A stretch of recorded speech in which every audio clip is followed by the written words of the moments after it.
নমস্কার বন্ধুরা, পিঙ্কিস ড্রিমল্যান্ড চ্যানেলে তোমাদের সবাইকে আমন্ত্রণ জানাচ্ছি নতুন আরেকটি পর্ব দেখার জন্য। আজকে আমি তোমাদের সঙ্গে শেয়ার করব আটা আর সেদ্ধ আলু দিয়ে একটা নতুন ধরনের নাস্তা রেসিপি।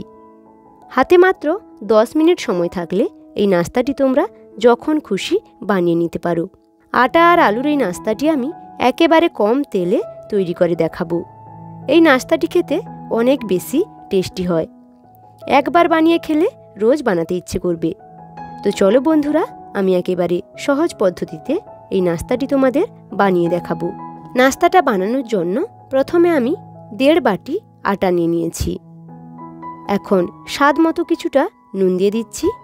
এবার অল্প অল্প জল দিয়ে আটাটা একটু টাইট করে মেখে নেব।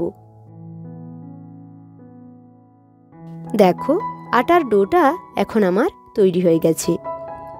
এখন এই ডোটাকে 5 মিনিট রেস্টে রেখে দিব। অন্যদিকে একটা পাত্রে নিয়ে নিচ্ছি 2টো সেদ্ধ আলু। আলুটাকে আমি আগে থেকে ভালো করে ম্যাশ করে নিয়েছিলাম।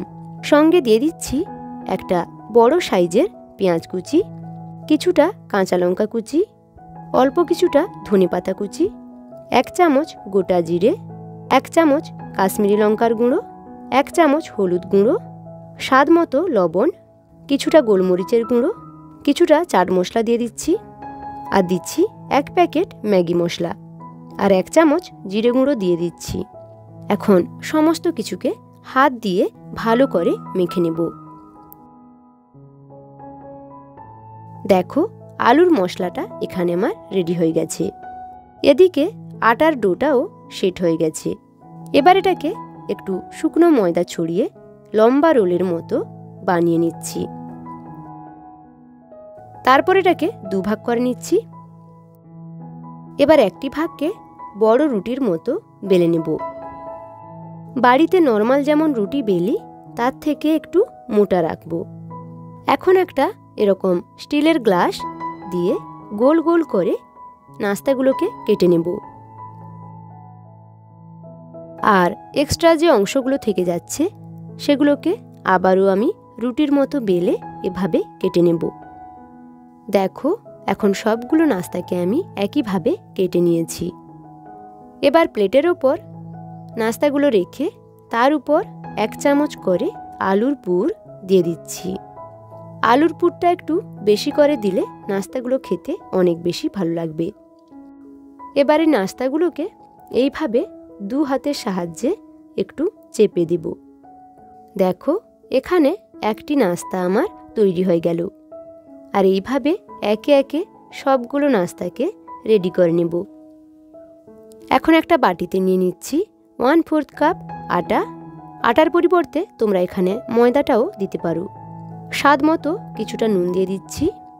এখন এতে অল্প অল্প জল দিয়ে একটা পাতলা বাটার তৈরি করে নেব।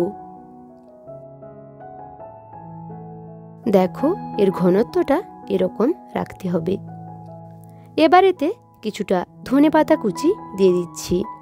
1 চামচ দিয়ে দিব চিলি ফ্লেক্স, আর সঙ্গে 1 চামচ সাদা তিল দিয়ে দিচ্ছি। এখন সব কিছুকে ভালো করে মিশিয়ে নেব। সবশেষে নাস্তাটাকে ক্রিস্পি তৈরি করার জন্য 1 চামচ দিয়ে দিচ্ছি সাদা তেল, দিয়ে আবারও একটু মিশিয়ে নেব। আর এখন ঘোলটা একেবারে তৈরি। এবার হাঁড়িতে কিছুটা জল ফুটতে বসিয়ে দিয়েছি, আর তার উপর একটা ছিদ্রযুক্ত থালায় নাস্তাগুলো একে একে দিয়ে দিচ্ছি। এবার ওপর থেকে একটা ঢাকা চাপা দিয়ে গ্যাসের মিডিয়াম ফ্লেমে 5 মিনিট নাস্তাগুলোকে ভাপিয়ে নেব। 5 মিনিট হয়ে গেছে। এবার ঢাকনাটি তুলে নিচ্ছি। এখন নাস্তাগুলো একেবারে সেদ্ধ হয়ে গেছে। এবার এগুলোকে নামিয়ে নেব। নাস্তাগুলোকে এখন একটা প্লেটে বের করে নিচ্ছি। চাইলে তোমরা নাস্তাগুলোকে এভাবেও খেতে পারো, তবে আমি আরও একটু অন্যভাবে নাস্তাগুলোকে তৈরি করব।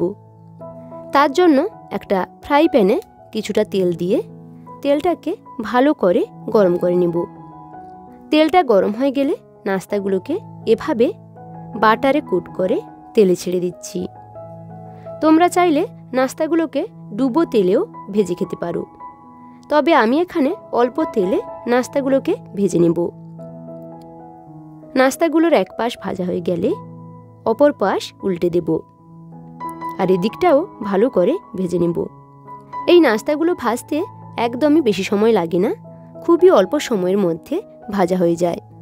তো দেখো, এখানে আমি নাস্তাগুলোকে উল্টে পাল্টে বেশ ভালো করে ভেজে নিয়েছি, আর নাস্তাগুলোর কালারও কত সুন্দর লাল হয়ে গেছে দেখো।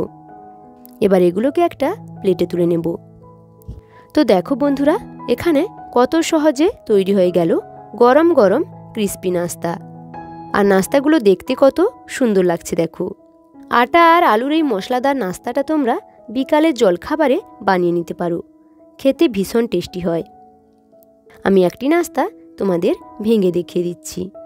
দেখো, এর ভেতরটাও কত সুন্দর হয়েছে। এই নাস্তাটাকে টমেটো সস দিয়ে খেলে আরও বেশি সুন্দর লাগে। তো বন্ধুরা, আমার আজকের এই আটার হেলদি নাস্তাটা তোমাদের কেমন লেগেছে তা কিন্তু অবশ্যই কমেন্টে জানিও।